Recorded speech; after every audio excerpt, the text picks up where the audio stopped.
আমরা এখানে একটি কার্বন পিউরিফিকেশনের মডেল উপস্থাপনা করেছি। বায়ু শোধনের জন্য আমাদের এই model carbon purification for companies and industry. এখানে আমরা দেখতে পাচ্ছি ফ্যাক্টরি থেকে দূষিত বায়ু এই পাইপের মাধ্যমে অ্যাবসর্বারে আসছে, তারপরে এই অ্যাবসর্বারের মধ্যে থাকা তুলোর যে লেয়ার সেটা এই অ্যাবসর্বারের মধ্যে থাকা কার্বন কণাগুলিকে শুষে নিচ্ছে, তারপর যে ভালো ক্লিয়ার এয়ার সেটা এই পাইপের মধ্যে দিয়ে পাস হয়ে বাইরে বেরিয়ে যাচ্ছে।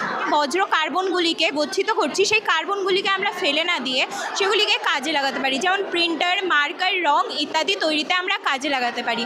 আর ছাত্রছাত্রী হিসেবে আমাদের একটি গুরুত্বপূর্ণ ভূমিকা রয়েছে, আমরা সকলকে জনগণকে সচেতন করতে পারি যাতে এই বায়ু দূষণের মাত্রাটা কমানো যায়, কারণ এর ফলে আমাদের জীবজগতের হ্রাস পায় এবং আমাদের মানবদেহের বিভিন্ন অঙ্গের হানি ঘটে, হৃদরোগ, অ্যাস্তমা ইত্যাদি রোগের সৃষ্টি হয়। প্রজেক্টটি ব্যবহার করার মাধ্যমে বাতাসের একিউআই পরিমাণকে সেভারে থেকে হেলদিতে পরিমাণ করা যাবে।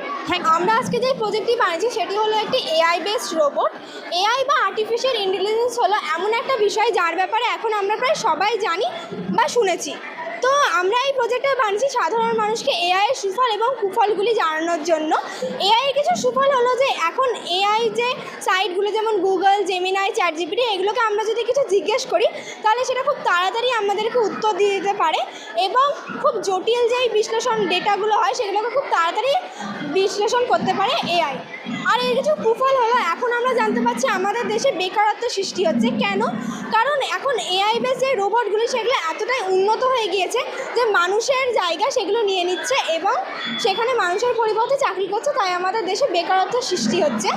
আমরা এই প্রজেক্টটি বানিয়ে এটাই জানাতে চাই যে আমরা যদি এআইকে সঠিকভাবে ব্যবহার করতে পারি তাহলে কিন্তু আমরা নিজেদের ভারতকে একটি উন্নয়নশীল দেশে পরিণত করতে পারবো। রাজ্য আছে এবং আর অন্যদিকে রাজধানী। এবার যে রাজধানীটির সঙ্গে যে রাজ্যটা সঠিক সেটা করলে লাইট জ্বলবে, যেরকম ওয়েস্ট বেঙ্গলের কলকাতা রাজধানীতে লাইট জ্বলে উঠলো, কিন্তু অন্য কোনো রাজধানীতে টাচ করলে লাইট জ্বলছে না। বিহারের পাটনা লাইট জ্বলে উঠছে। এর সুবিধা হচ্ছে এই জন্য আমরা বাচ্চাদের খেলার ছলে জিনিস শেখাতে পারবো, কোনটা কোন কিসের রাজধানী সেটা আমরা শিখতে পারবো এটার মাধ্যমে। এটি হলো হাইড্রোলিক এলিভেটর, যার অর্থ হলো বায়ুশক্তি চালিত এক ধরনের লিফট। এটিকে ব্যবহার করে আমরা ভারী বস্তু কিংবা ভারী সরঞ্জাম নিচ থেকে উপরে তুলতে পারি। আজকাল বিভিন্ন লিফট তৈরি করা হয়ে থাকে, কয়লা, পেট্রোলিয়াম, প্রাকৃতিক গ্যাস ইত্যাদি শক্তিকে কাজে লাগিয়ে, যার ফলে আমাদের পরিবেশে দূষণ ঘটায়। আর এই লিফটটা তৈরির ক্ষেত্রে আমরা বায়ুশক্তিকে ব্যবহার করছি। বায়ুশক্তি হচ্ছে এক ধরনের পরিবেশ বান্ধব শক্তি, তাই আমাদের পরিবেশে কোনো রকম দূষণ ঘটাচ্ছে না। এই লিফটটির মাধ্যমে আমরা মানবদেহে যে শক্তি খরচ হয় সেটি কমাতে পারি। আর এই লিফটটির মাধ্যমে ঐতিহ্যবাহী ম্যানুয়াল আকারের ক্ষুদ্র ক্ষুদ্র আঘাত থেকে রক্ষা পাওয়া যায়। আর এই লিফটটির মাধ্যমে আমরা নানান নিরাপত্তার পেতে পারি। আর এই লিফটটির মতো আরও কয়েকটি উদাহরণ হলো যেমন উইন্ড টারবাইন সার্ভিস লিফট, বিচ্ছিন্নযোগ্য কেবিন লিফট।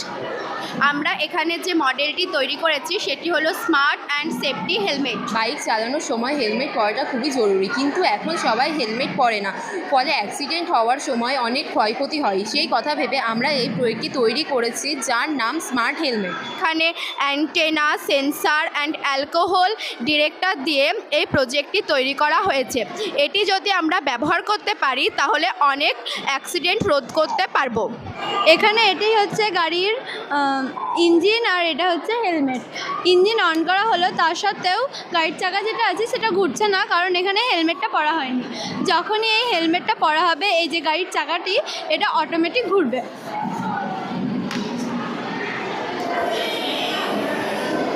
আমরা এখানে হাইড্রোলিক ব্রিজের একটি মডেল তৈরি করেছি। তো হাইড্রোলিক ব্রিজ হলো এক ধরনের জলবাহী চলন্ত সেতু, যেটা আমরা বড় বড় শহরে দেখতে পাই।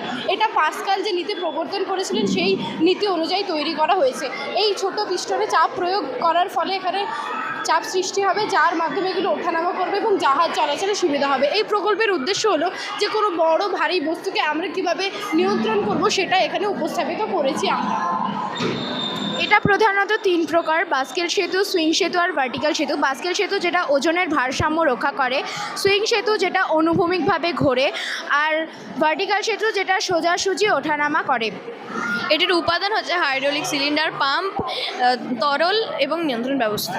এই ব্রিজ সাধারণত বড় বড় শহরে দেখতে পাওয়া যায়, যেমন লন্ডনের টাওয়ার ব্রিজ, নেদারল্যান্ডের ফ্লাইং ড্র ব্রিজ, ভারতে তামিলনাড়ুর রামেশ্বরমে দেখতে পাওয়া যায়, আর পশ্চিমবঙ্গের খিদিরপুরে দেখতে পাওয়া যায়। এটি হচ্ছে শৈলতক্ষে বৃষ্টিপাতের একটি মডেল।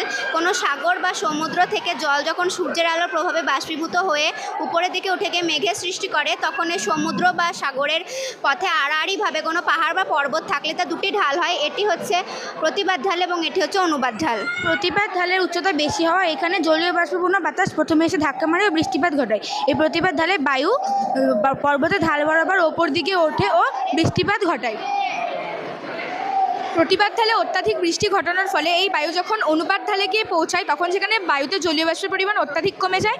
এর ফলে এখানে বলতে গেলে বৃষ্টিপাত হয়ই না, তাই একে বৃষ্টির ছায়া অঞ্চল বলা হয়। এটাকে বৃষ্টির ছায়া অঞ্চল বলা হয় কারণ প্রতিবার ঢালে প্রচুর বৃষ্টিপাত ঘটানোর পর অনুপাত ঢালে গিয়ে বায়ুটা পৌঁছায়, তাই এখানে বায়ু যথেষ্ট অনেক কমে যায়, কারণে অনুপাত ঢালকে বৃষ্টির ছায়া অঞ্চল বলা হয়। এই ছিল ওভারঅল বেলডাঙ্গা পরমানন্দ বিদ্যাপীঠ গার্লস স্কুলের সায়েন্স অ্যান্ড আর্ট এক্সিবিশন। সবচেয়ে ভালো লাগার বিষয় হলো ছোট ছোট ছাত্রীরা এত সুন্দরভাবে প্রজেক্ট ব্যাখ্যা করছে, যা সত্যি প্রশংসার যোগ্য। এই ধরনের বিজ্ঞান প্রদর্শনও শুধু পড়াশোনার মধ্যেই সীমাবদ্ধ নয়, বরং ছাত্রীদের নতুন কিছু ভাবতে ও আবিষ্কার করতে উৎসাহ দেয়। এই ধরনের আরো আকর্ষণীয় ভিডিও পেতে পেজটি অবশ্যই ফলো করে রেখো, আর যদি ইউটিউব থেকে দেখে থাকো অবশ্যই চ্যানেলটি সাবস্ক্রাইব করে রেখো। তো আজকের মতো টাটা।